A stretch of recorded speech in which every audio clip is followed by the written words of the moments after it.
Welcome, everyone, to another episode of The Water Voice. I'm really excited today about this conversation. I want to welcome to the show Augustus Doricko. And Augustus, I don't even want to try. I'll try to give an intro, but I feel like I'm going to sell you way short. So you can cut me off at any time. But Augustus, I would consider an impact entrepreneur, co-founder of Terra Seco Solutions, which we'll talk more about, some of the technology you guys have developed and the work you're doing there. But I think much more than that, you strike me as a true thought leader when it comes to water and the environment, and so much more than that. So welcome to the show, Augustus. Thanks so much, man. I really appreciate getting to talk with other water bros. Yeah, I don't think that you sold me short there at all. Co-founder of Terra Seco, interested in all things water. My newsletter is called Water Bro because that's sort of the niche that I'm trying to occupy. That's awesome. That's a good jumping off point. You have a Substack, and I've read, I think pretty much everything that you've put out, and it's thought provoking. And it's really interesting. So I would encourage everyone, and we'll make sure we'll add show notes to this, and because again, I think those are so well written, what you're talking about. But also, you very recently, let's just jump right into it. Very recently, you put together a thread on Twitter, and it went basically viral, as far as I'm concerned. And it had to do with the catastrophe that's happened in East Palestine, Ohio. Can you just outline basically what has happened there? I think most people know unless they've been under a rock, but put it in the context of drinking water and what you were laying out in that thread. Yeah, happy to. So, people have heard about the train derailment. They've heard about the variety of chemicals that were released by it, right? So the vinyl chloride, the phosgene gas. Now there's concerns about dioxins. The EPA has gone into the area and done what seems, without further inquiry, to be extensive testing.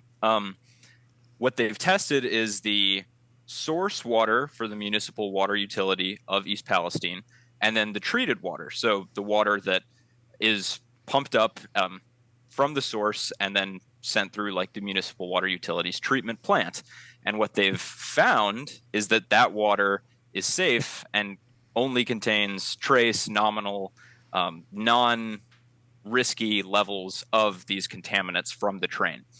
What I outlined in the thread was that actually doesn't mean that we should not be worried.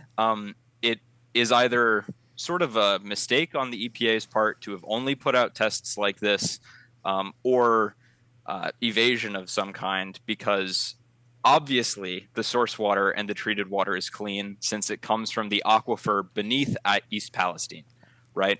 So the source water isn't going to be contaminated until the surface water, which already is contaminated, percolates down. Yep. And so I've spoken to some hydrology researchers, really smart people.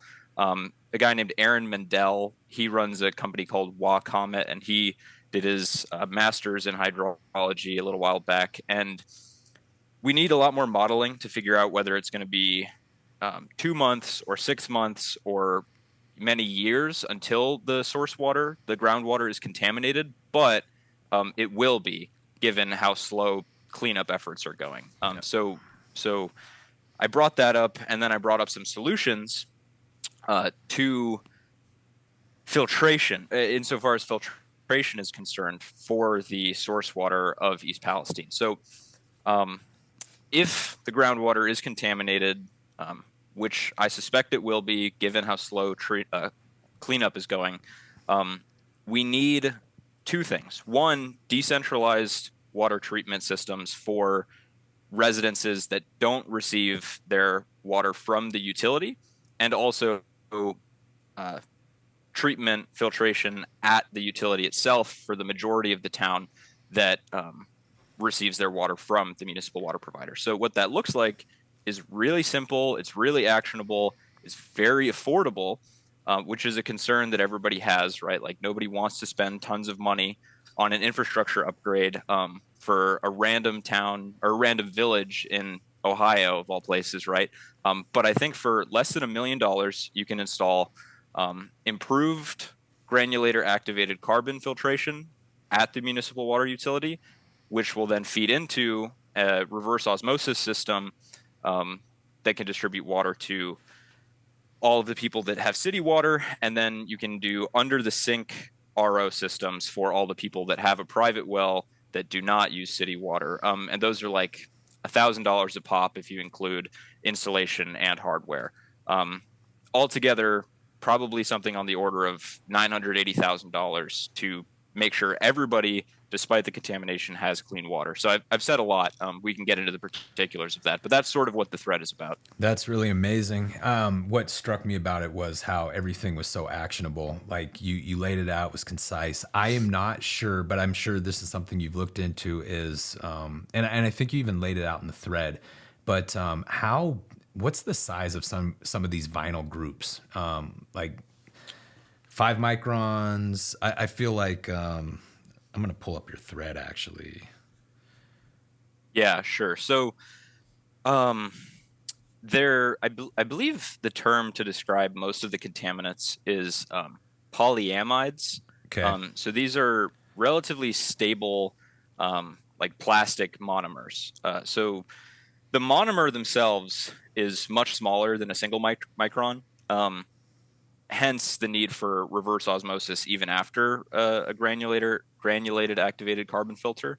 But the polymers, like the large chains of the molecules, they can get up to being large enough that you can see them, right? So like much, much larger than the micron scale is appropriate for using. Mm-hmm.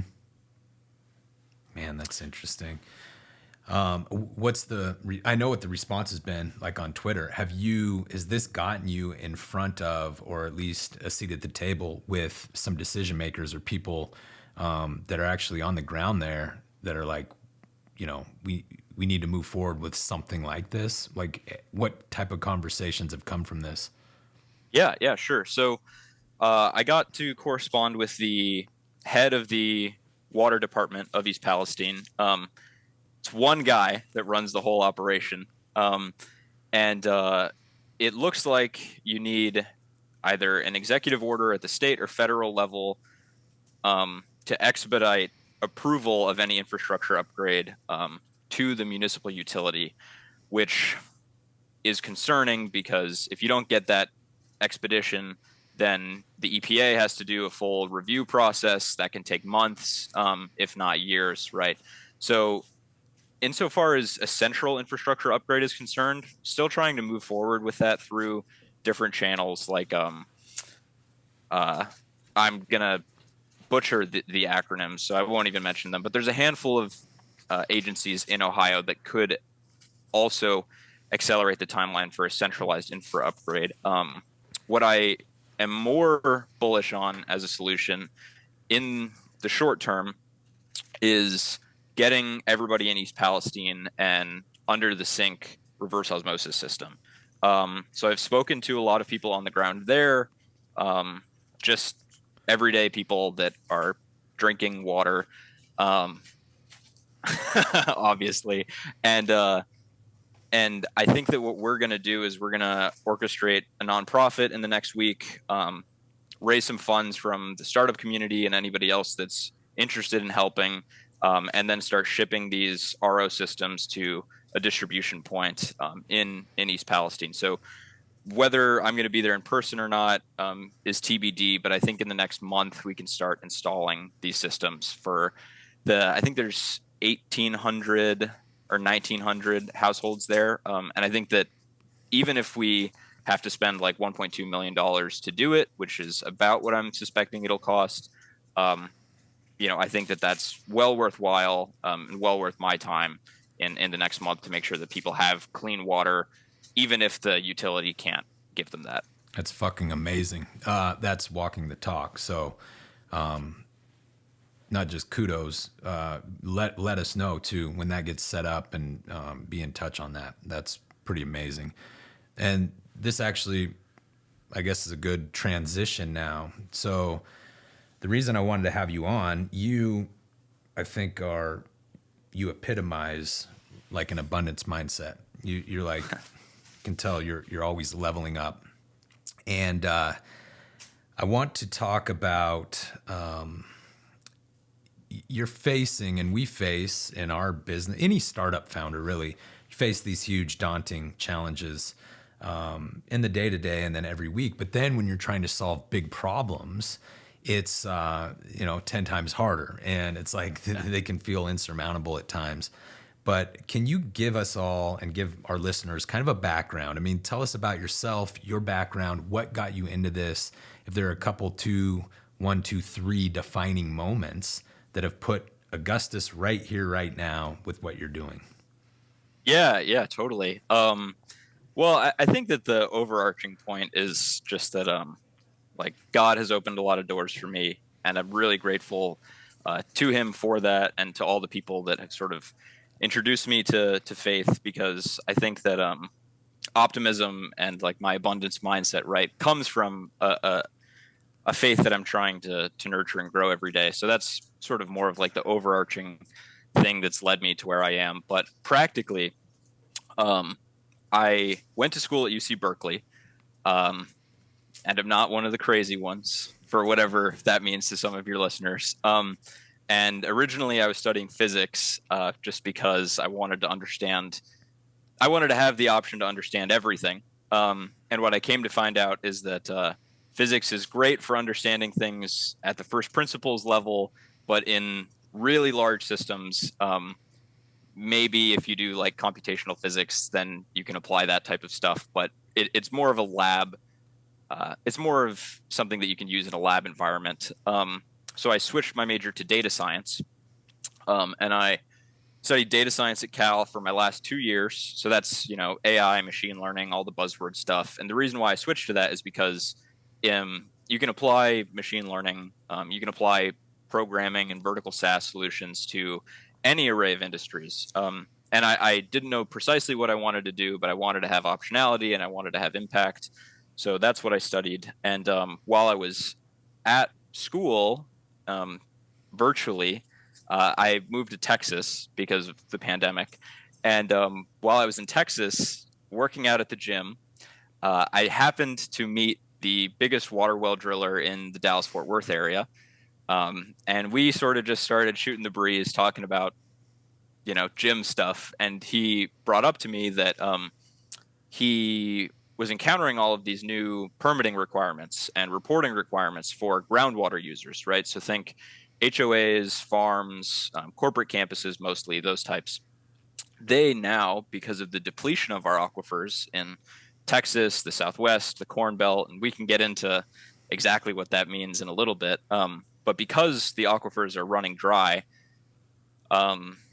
governments are requiring reporting of how much people are pumping from the aquifers, and they are restricting the amount of water that people can use in an attempt to prevent the total depletion and like ecological and economic collapse of these areas. So he brought up this idea that he had, which was to like make the permitting and reporting process easier, and to give people that currently have no access to information about their well, right? It's like some well in a field with an analog meter that you have to trudge through mud to get to in the status quo. He had the idea to automate the reporting process and give people constant monitoring of their well assets. And because he had the expertise in water and I had the expertise in data science and programming, we came together, and that's what gave rise to Taraseko. So I think meeting Jason, my co-founder, was one seminal moment, probably like the biggest. And then what has sort of been a more trickling change in my life is encountering all of these areas where Taraseko's product and solution is relevant, right? Like where people have to report to their groundwater sustainability agency. Encountering all of the talk about increased restrictions and increased regulation has led me to asking questions like, well, sure, maybe we should reduce our consumption so that we don't totally deplete the aquifers, but why aren't we recharging the aquifers more so that people can continue to use as much water as they have been routinely. And I just listened to your previous episode about aquifer recharge, and I have some strong feelings about that too. But I've had growing concern as I've worked for Terra Seco about the lack of solutions to producing more water or to capturing more stormwater, like you guys are doing at Aquapore. And so I now am focusing on talking a lot about how can we ensure that there is enough water for everybody, more water for our generation than the previous, and so on, because most of the conversation about water sustainability is just about restrictions, regulations, and reducing consumption. Yep. I know. God, that's why I wanted to have you on, because, and I want to get right into this. So let's talk about the article you wrote on your Substack. And I think it was titled Planning for Failure. Yeah. And it talks about California, because I could not agree with you more that it's almost like it's short-sighted if we're going to sit here and wring our hands and, yell about conserving water. If we look at even urban conservation measures, LA, every city in LA County could go net zero water, and it's not going to have an impact in terms of any type of meaningful impact if 80% of the water from the Colorado River is used for farming or agriculture. And I want to talk more about how you were thinking about that as you wrote it, because I completely agree. It sounds like the plan for California is just to take a bunch of agriculture offline, to basically desertify 1 million acres of farmland, which then you look at the second and third tier consequences of that, which have huge implications socioeconomically for those communities, obviously, that rely on farming as an industry. And then obviously California is like the 5th largest producer of food in the world. So talk more about that. Again, I want to link to it in the show notes. I thought it was super compelling what you're talking about, but let's talk about California's plan to save water. Yeah, sure. So the official state water plan, I will critique, as I did in the article, but I'll also give the devil its due and say there's a handful of measures that they're looking to implement to increase the supply of water, right? So there's an interest in adding, I think, 50,000 acre feet of desalinated water to the utility grid per year. There's the Sites Reservoir, which will hold a couple million acre feet of storage, so that's useful. There's a handful of other things that they're looking to do like that, right? So it's good that those exist, and I want to acknowledge that there's really important work being done by people in the state government to make those things happen. Now, my criticism starts with, let's go to the Sites Reservoir, for example, right? If the state of California has, by 2040, 7 million acre feet less water in the natural supply per year than it currently does, we need to produce 7 million acre feet more per year, if not more, because I'm not only concerned about human use, I'm also concerned about environmental restoration and perhaps even environmental improvement and terraforming. So the Sites Reservoir is going to give multiple million acre feet, and for those that don't know, an acre foot is like 300,000 gallons of water. It's going to give multiple millions of acre feet of water storage to the groundwater table in California. So that sounds great. That sounds like it's going to cover most of the deficit, but it's not. The reason why it's not is because you can't use the entire storage capacity of a reservoir in 1 year, or it wouldn't be a reservoir at all, right? So there's something that reservoirs have, which is called firm yield. That's the amount of water that you can expect to release from the reservoir on an annual basis without depleting it. And the firm yield of the Sites Reservoir is something like 200,000 acre feet a year. So we've gone from multiple millions to a fraction of that, like a tenth of that, just by acknowledging that we can only use the firm yield from the reservoir, assuming, of course, that the reservoir gets built in time. Right. And most of the time, that's not the case. So there's this issue. There's then the implications of the bad infrastructure planning that we have, and the slow, centralized infrastructure planning that we have. The implications of the site's reservoir taking a long time to get built, the implications of the whole plan not producing enough water, is this 500,000 to 1.5 million acres of desertification of farmland that the state anticipates. And they say this explicitly. Yep. In addition to that, they also say, I think, 500 million square feet of ornamental turf. So like your lawn has to go. Yep. And it's like, okay, I can appreciate desert landscaping, but like there's something very symbologically wrong with like killing people's lawns at their house, you know? So that aesthetically might be a bad thing. The bigger concern, obviously, is the 1 million acres of farmland that's going to be desertified. Again, they say this explicitly. They're going to cut off water to marginal lands, right? So people that are far from rivers and canals, which is like the whole Imperial Valley, for example. Yeah. Yeah. A lot of people in the farther areas of the Central Valley are going to be subject to this. So that's a problem. And if you just think about it in like first order economic terms, I think the agricultural sector of California is worth something like $50 billion. I think there's like 24 million acres of farmland. If you reduce that by like 4 or 5%, just the first order effects are a loss of like $2.5 billion in economic activity. And that's not even to say the people that will have to move, that stop going to the diners, that stop going to the movie. Well, nobody goes to the movies, but you get the point, right? So the plan that's in place is one that's very Malthusian. It's a scarcity mindset. It's going to be problematic if this is the way that things go, but I'm pretty sure that there are enough solutions and enough people working towards those that it doesn't have to go that way, and it won't go that way. Yeah, it's really well put. Kevin, I don't know if you have anything to add, and so cut me off at any time, but I want to know from you, like, what would be the first solution you'd lay on the table to help recharge groundwater and basically change the paradigm for how they want to solve this problem? The first thing you would do. Yeah, sure. There's one option. There's a whole menu of things to choose from, but I think one that could be really useful is brackish water desalination. So according to the U.S. Geological Survey, I believe that's the organization, there's 310 million acre feet of brackish groundwater just in the Southwest. Wow. Which is, yeah, right? Wow. Yeah, so that currently is totally unusable. De facto has no ecological benefit because it's in these artesian aquifers.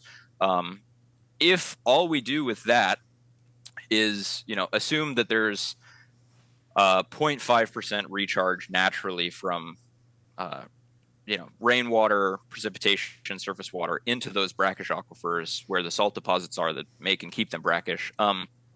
Then if we use, 0.5% of that 310 million acre feet, that's like what? That's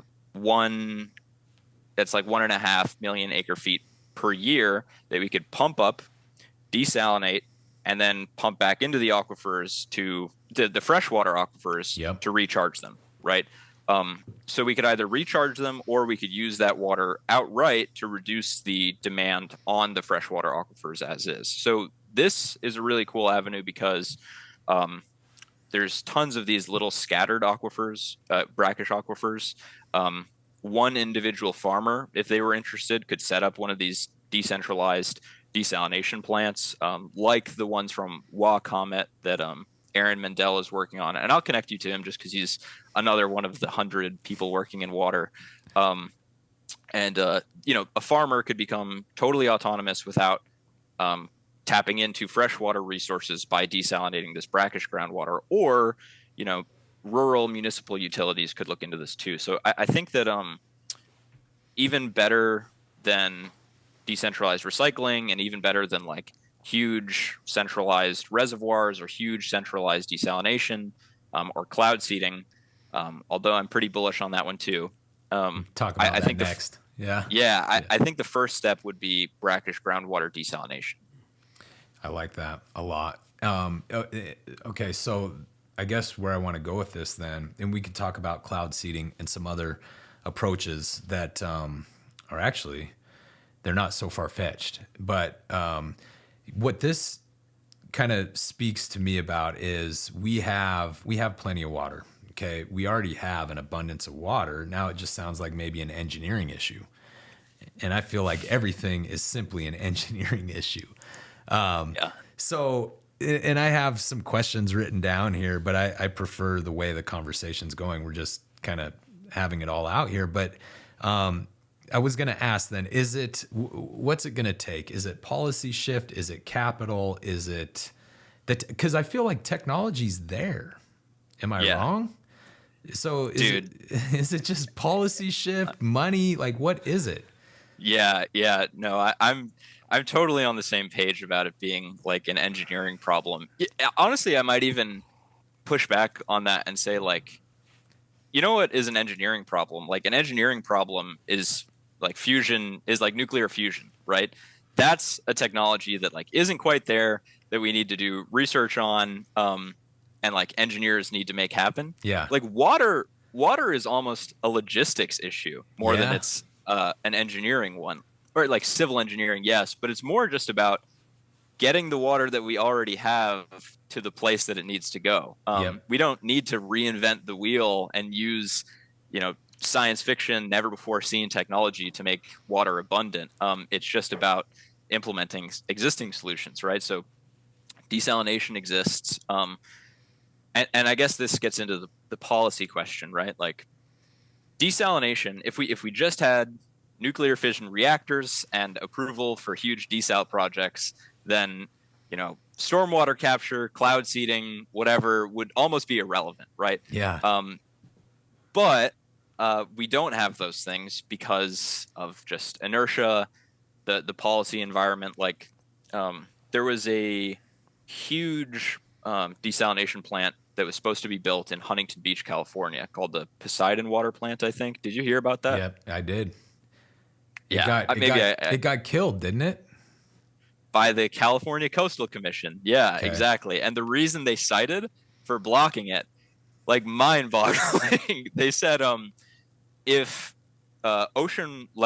sea levels rise 4 feet, then the dumping site near the desalination plants would be contaminating the water that the desalination plant is pumping. Like, first of all, dude, right? Like if sea levels rise 4 feet, California is underwater in many parts. Like there's way bigger problems than that. And also like a desalination plant would also treat most of the intake water that was around it. So even if there was contamination of the source supply, it would take care. So like bonkers rationale.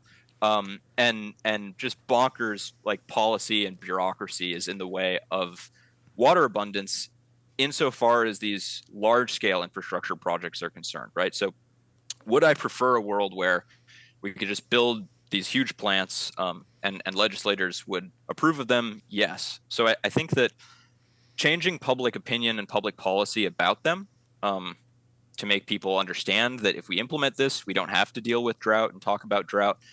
That's really important. My friend Laura London, she is really interested in this in Los Angeles. You should look at her on Twitter. Has a lot of good takes on public policy. Yeah. But so the flip side, though, which you guys talk about sometimes, is like decentralized water infrastructure, right? So if we have this world where bureaucracy is getting in the way of the really big projects, then the solution is really small projects that don't need tons of paperwork to get them approved, right? So decentralized brackish desal, decentralized recycling, cloud seeding, individual developments using aquapore instead of traditional cement. Like these are the things that you don't need 1,000 people to review and sign off on. And these are the things that I think for that reason are going to make water abundant in the next like 2 decades. Yeah, you're speaking our language. We completely agree with that. We talk about decentralization all the time. Kevin definitely does. And that's sort of like, that's part of our model, with what we're doing. One thing I want to talk about, that desal plant that got killed. Is it true that they spent like $150 million in pre-feasibility before, like, suddenly they just said, so they spent all this money, they had it basically mapped out, was engineered, ready to go, and they said, nope, can't do it. Yeah, dude. Yeah, Out. exactly. And I think a lot of that money wasn't even like the feasibility of the engineering. I think it was like ecological impact studies, where they were just trying to say, like, I promise the brine is not going to kill all of the fish in the vicinity, like just begging basically. Yeah. So it was like $100 million+ just burnt Wow. because, the California Coastal Commission jumped in there. That's rough. Yeah. Dude, right? Yeah. So tell me, the thoughts from both of you, the thoughts that each of you have on like decentralized water infra and like, either Aquapore's role to play in that, or just like the general trajectory of decentralized infra. Because, we've had like one conversation before this, Greg. So I'd like to get more in your head to know more about like what you're thinking. For sure. I have some thoughts, but I'm stealing all the airwaves here. So Yeah, one thing when we talk about infrastructure, innovation here in the next coming decades, it needs to be flexible. And so the nice thing about our opportunity is modernizing the sidewalks gives an HOA, a municipality, or anywhere in between the opportunity to pocket this infrastructure in a decentralized system. And so we're talking about smaller projects all the way up to larger projects. We see flexibility there. The other thing too is building centralized systems in the face of a changing climate becomes really difficult to mathematically put together these equations to say this will work in the next 50, 70, 100 years. So we see issues with that. And again, we hit decentralization as much as we can because we feel, that's where the most opportunity comes with regards to recycling stormwater. yeah, and I would even say that it cut me off if this starts to not make any sense.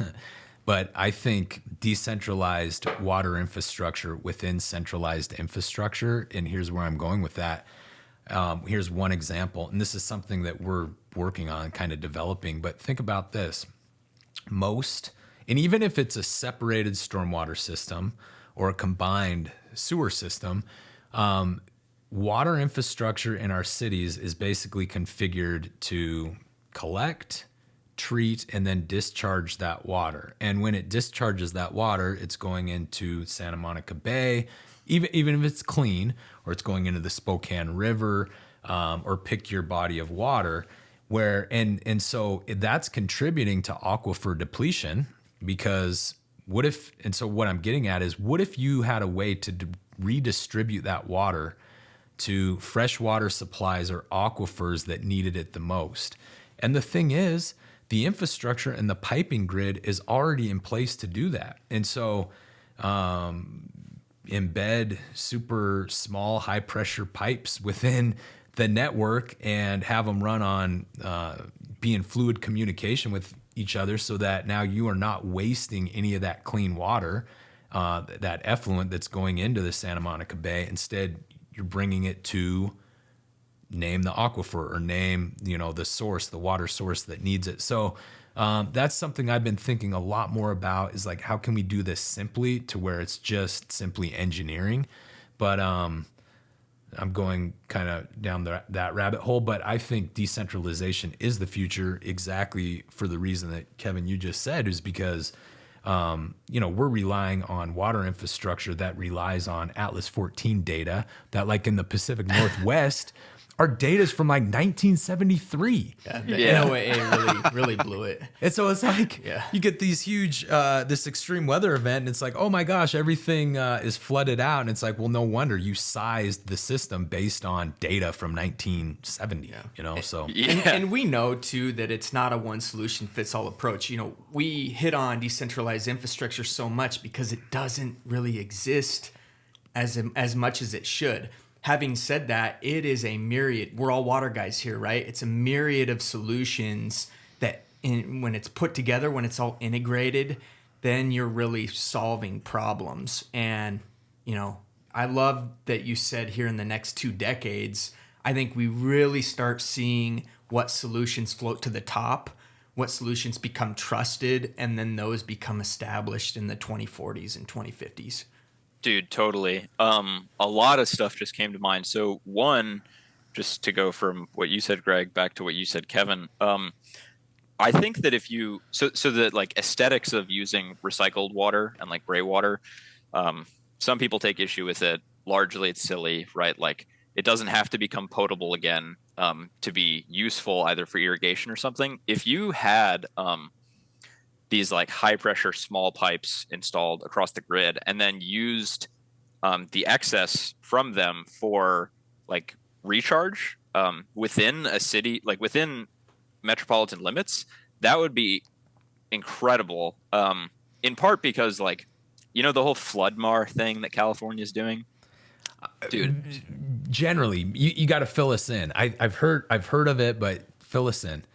Okay, yeah. So in your previous episode, which anybody listening now should go listen to, you talk about I think it's like the Tahunga Valley Project or something like that. Yeah, right. So a bunch of people realized if we just spill water over 100 acres and just flood it and make it a swamp that's useless and not even necessarily like ecologically like indigenous, like it's not an indigenous environment to the area. Right. Some of that water will gradually percolate into the aquifer beneath it, which is like crazy because why are we using 100 acres of what could be productive land or even just like native ecologically indigenous environment? I don't know if that makes just like normal environmental land. Just preservation. Why are we taking 100 acres and turning it into a swamp when we could make it a preserve or a farm or something like this? When what we could do is just use that flood water or use that excess gray water and a recharge well and pump it directly into the aquifer with like a 5 square foot footprint instead of 100-acre one, right? So I'm extremely interested in talking to you more about the idea that you have about like doing recharge in a city limit. That would be really cool. And flood-mar is ridiculous. We shouldn't do that.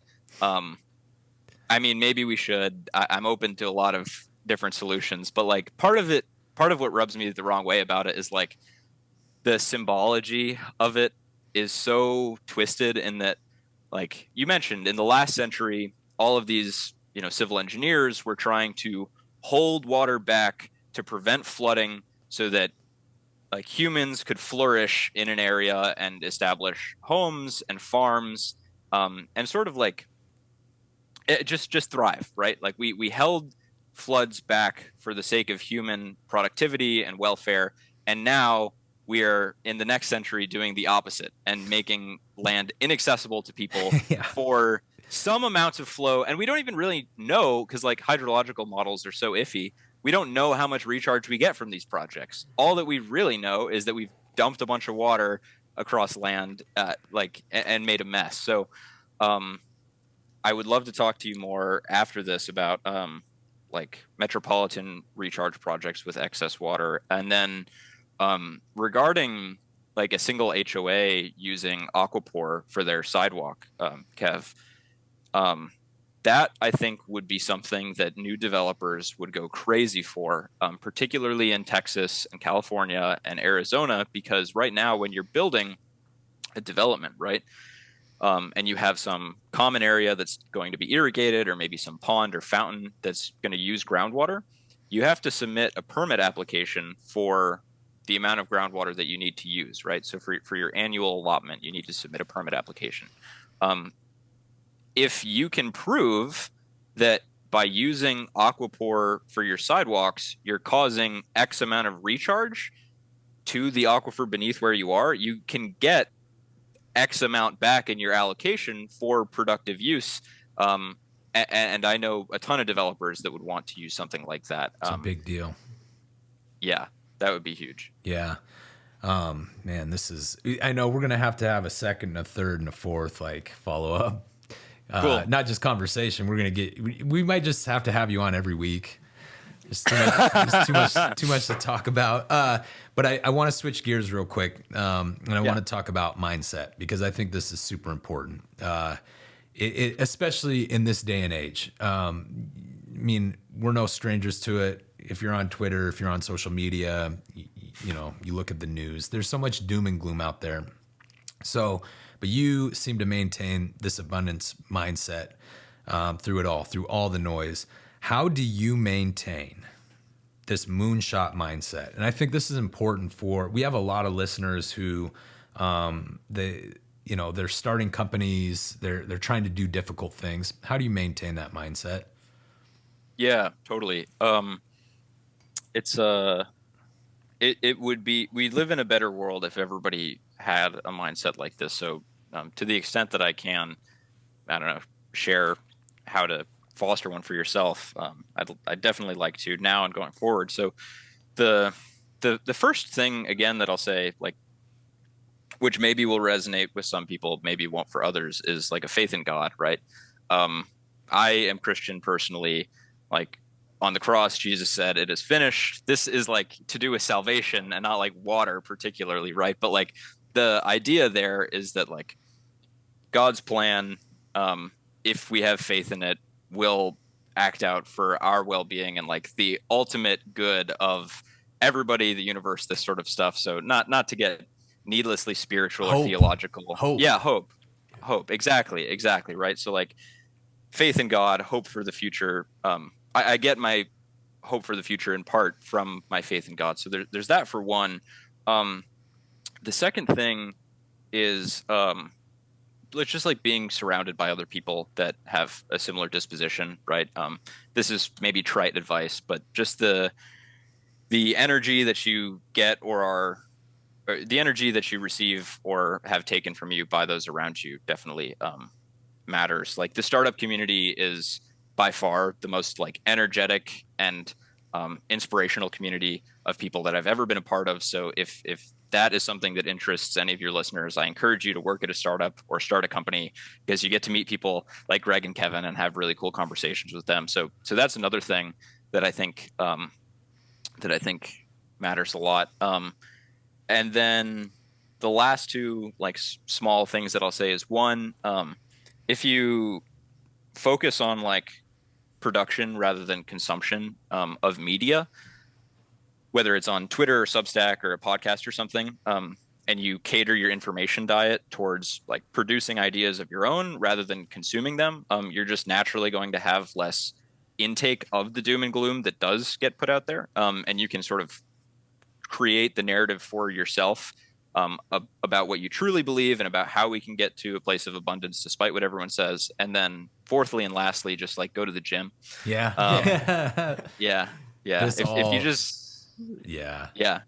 Terra Seco started at the gym and it wouldn't exist now without the gym. So definitely lift heavy circles. That's so funny. One of our chief scientists, I went and worked out with him for about a year and a half.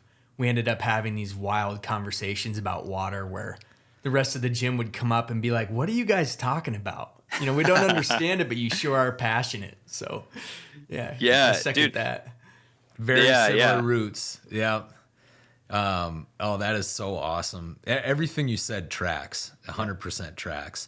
But you lift heavy, man. I don't think, I have a left hip issue, so I can't be doing deadlifts and all that. But where are you at with that? I mean, I see you doing like 4-foot box jumps and like you're getting after it. So talk to us about that. Yeah. Thanks. Well, let's talk about your hip off the record too, to see what we can do for that. I've actually lost a good deal of strength since transitioning my focus from like literally my number one priority for a while was just lifting.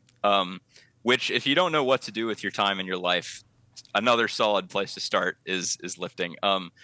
So I've gotten a little bit weaker, but right now I think that my deadlift is at like 425 for one. My bench is at like 275 for one, and my squat I can still, thank goodness, do 405 for one. Wow. Yeah, that's power. Yeah, yeah. It's the problem with it though is I've developed this like horrific caffeine addiction from all the pre-workout that I take to make it happen. Yeah, that's awesome. I again, that tracks. I couldn't mentally, and emotionally, I would not be the same person if I didn't work out pretty Yeah. religiously. What So- what do you guys? What do both of you do for exercise? Well, he's a hooper. We're both basketball guys, and I've known Kevin since we were both young, and he's younger than I am. But that's how we met, was really through basketball, and he's good friends with my brother. So that's where it started. But then injury. I mean, I played small college basketball and was chasing the dream, and just it was hard on my body, and so I've had this hip issue, and now I still do like some HIIT training and stuff. I try to do 1 day a week heavy, but my heavy would be very light for you. And then I've gotten into boxing. I've been doing a bunch of boxing workouts, so that's been kind of my new thing. But yeah, just try to do something every day, moving vigorously. Greg's being modest. His senior year, at one point, he led the NAIA in assists, so he could play. Definitely. I was a distributor. Yeah, he was the point guard. He was the point guard, and he still is.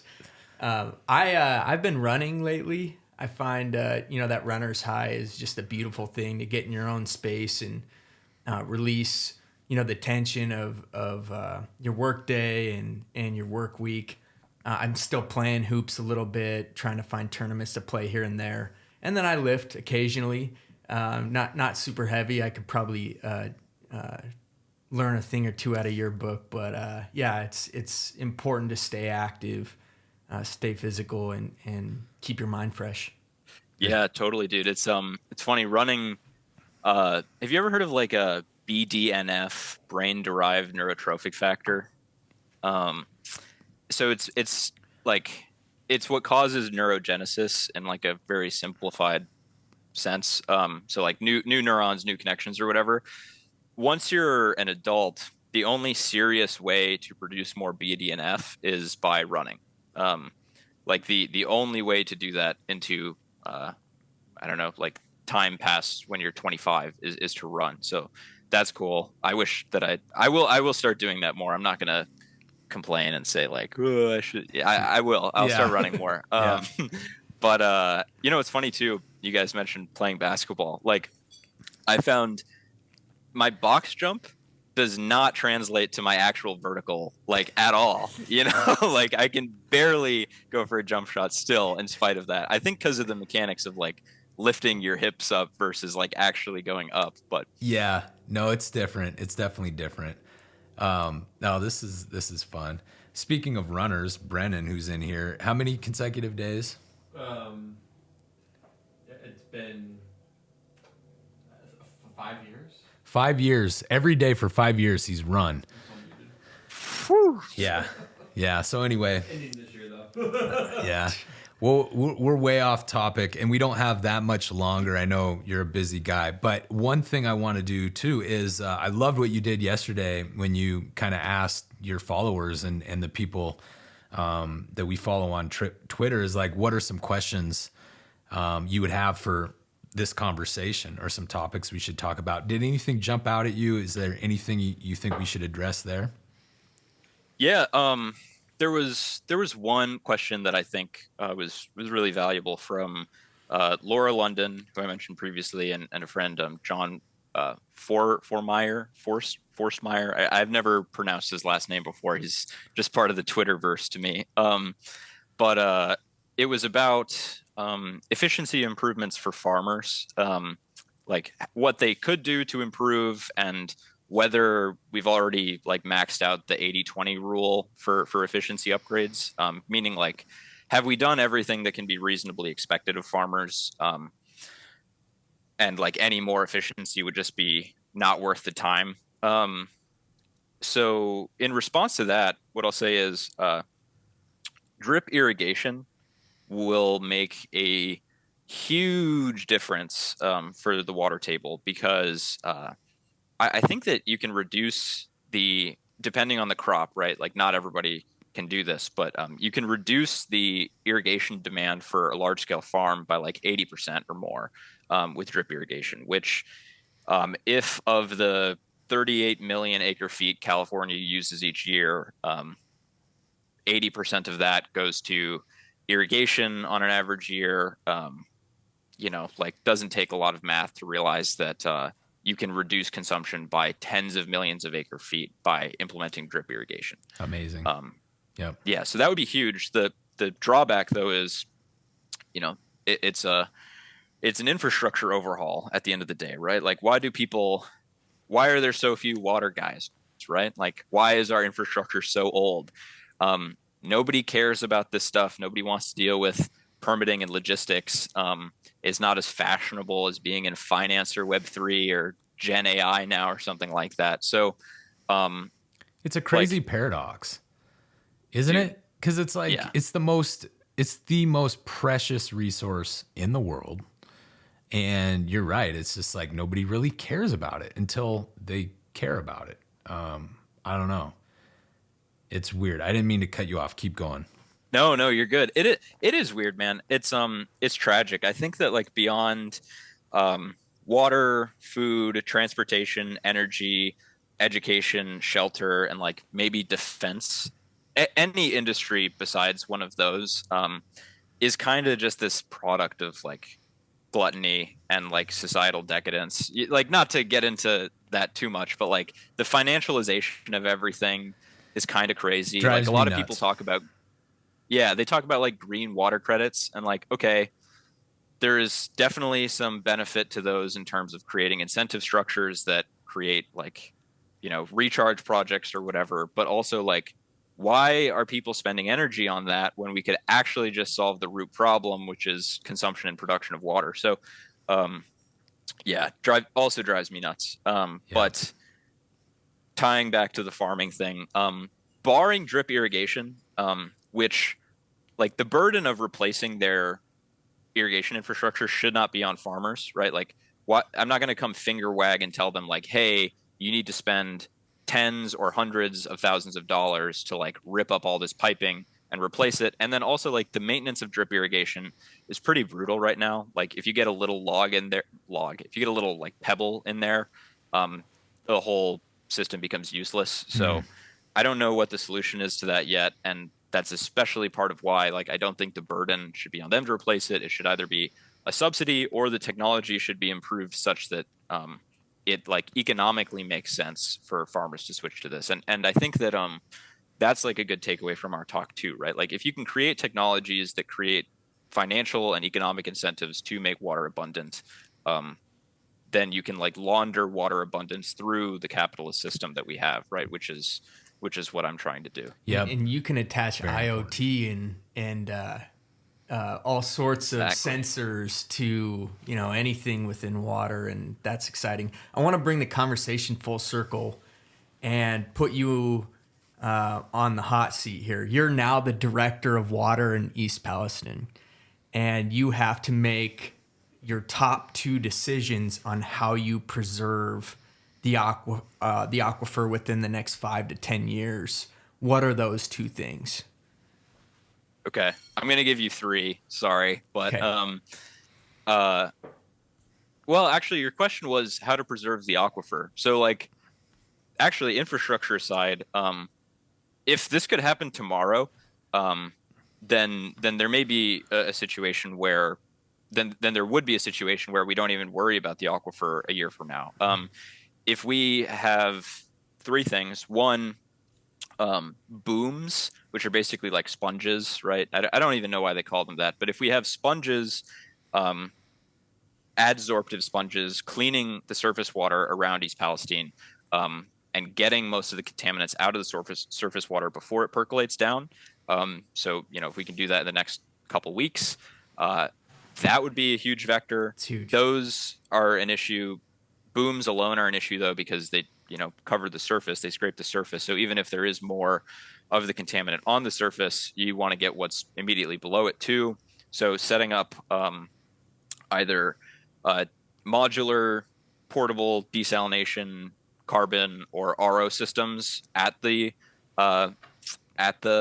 surface water locations, right? It's like one creek basically, and a pond. But if you can set those up at like strategic points, just to pump the water up and then pump it back down without the contaminant in it, that would help take what the booms can't absorb. And then lastly, if we dig up the soil in the surrounding area from the if we dig up the soil in the surrounding area of the derailment, that'll prevent stormwater from pushing that back down into the surface water and eventually then percolating. So those three things I think could protect the aquifer if they happened like yesterday. So that, I guess that's what I would do. And I'll also say I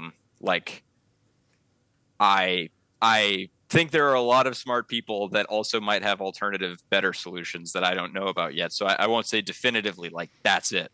But if there are any people that have better ideas than that, like DM me on Twitter, because I'd like to talk about those. Yeah, that's awesome. Really well stated. I'm going through some of the questions here. I see John's question about irrigation. One thing, and not to switch subject back to that, one thing I would add, and I kind of talked about this a couple weeks ago, was soil amendments. And I think there's been a lot of research done on biochar, and it's showing amazing results. The problem is there's just not a lot of char being produced right now, biochar at least. Well, we come to find out, we started researching this more. It looks like coal char has shown even better results. And I just came across a paper from India where they're seeing like amazing results in terms of moisture retention, the proliferation of microbes in the soils. It can help improve fertilizer yields. And so things of this nature that I think are really interesting that could be paired with an irrigation system. And I will point out, it's not my chest, but I'll beat Matt's chest. Our chief technologist is working on a solution for this. And so what's interesting is our concrete technology is catalytic. It's permeable and there's huge surface area throughout the material. And so if you get this in a situation or in a process where you can actually, they wouldn't be bricks. I mean, you would literally, break them up and size them. That could be a soil amendment. So that's something that we're kind of looking at, to John's question. Yeah. And then I see Laura's question too. I see what you're saying. So she asked, at what point is efficiency limited in meeting the needs of farmers? So I think you addressed that. But yeah, what else? I feel like round 2 needs to be about, we can get much deeper, I think, into some of these issues. Dude, I would like that. I also would like to see that Indian paper on biochar and soil, because that would be really cool too. Again, thinking about like the permitted allocations of farmers in California and Texas, if they could get higher allocations because, I don't know, or if they need, I guess in this case it'd be like needing less water. I don't know. That would be very helpful. So please send me that. What else?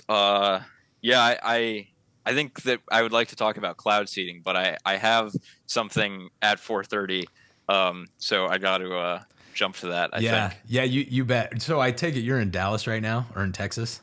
I'm in Texas right now. Yep. Right on. We will do this again. Everyone, find him. Find Augustus. He's the water bro. You're on Twitter. Doricko. Okay, right? Yep. Capital A. Doricko. Look him up there. We'll put all these in the show notes. I feel like people need to read your Substack. We'll do this again soon. Cool, dude. Yeah, let's definitely do that. And sometime in May or June, I'll come up to Spokane and we can toss some weight around. I would love that. Yeah. Let us know. We will definitely. We'll toss some weight around. We'll run around. We'll make you want to move to Spokane. How about that? Cool. Yeah. All right. Sounds good, fellas. Cool. Thanks for having me. Thanks. Appreciate you. Take care.